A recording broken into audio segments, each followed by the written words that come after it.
On behalf of the University of New Mexico, I welcome you again to Albuquerque. The recent tragedy in Orlando is a stark reminder to all of us of the linkage between transnational threats and the safety of our citizens.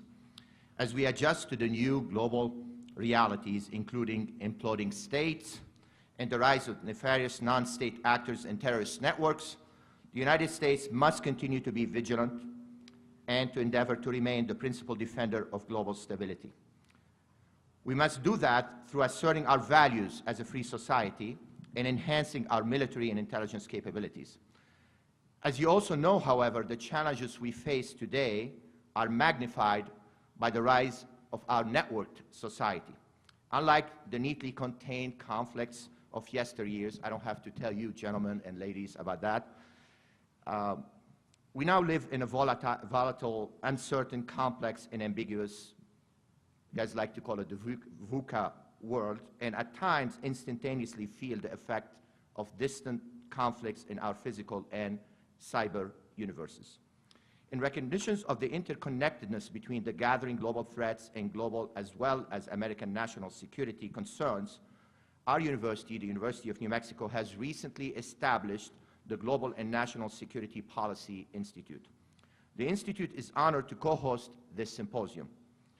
UNM's proximity and long-term relationships and interactions with two of the nation's premier research and defense laboratories, Sandia and Los Alamos, have fortunately placed us as a university in a unique position to promote our global and national security credentials through research and teaching across disciplines.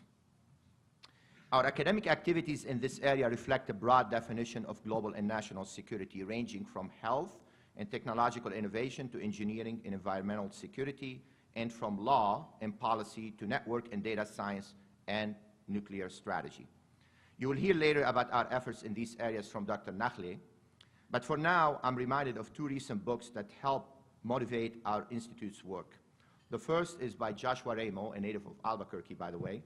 It's titled The Seventh Sense, and it reminds us of the need of different skills and different training and education for our decision makers in the age of networks. The other is by Tom Fletcher. I see we have a British representation here. He was the ambassador of Britain to Lebanon. And he wrote a book called Naked Diplomacy, Power in Statecraft in the Digital Age. I personally highly recommend it. Mr. Fletcher bemoans the end of deference and the decline of trust in authorities and institutions. He also describes the challenges faced by decision makers in the following scene from the British sitcom, Yes Minister and Yes Prime Minister. Civil servant Sir Humphrey Appleby was asked by his Prime Minister how to react to a speech by a foreign leader.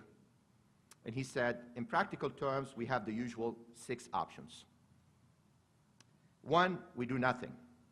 2, we issue a statement deploring the scene. 3, we launch an official protest. 4, we cut off aid. 5, we break off diplomatic relations. And 6, we declare war.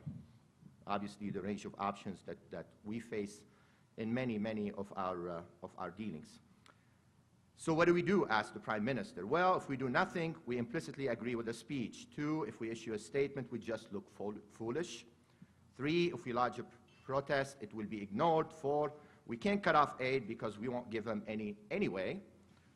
5, if we break off relations, we can't negotiate the old contracts. And 6, if we declare war, it might just look as we're overreacting. So therefore, I am sure that many of you can sympathize with the Prime Minister, as I sometimes do in my work as Provost, albeit with much smaller stakes.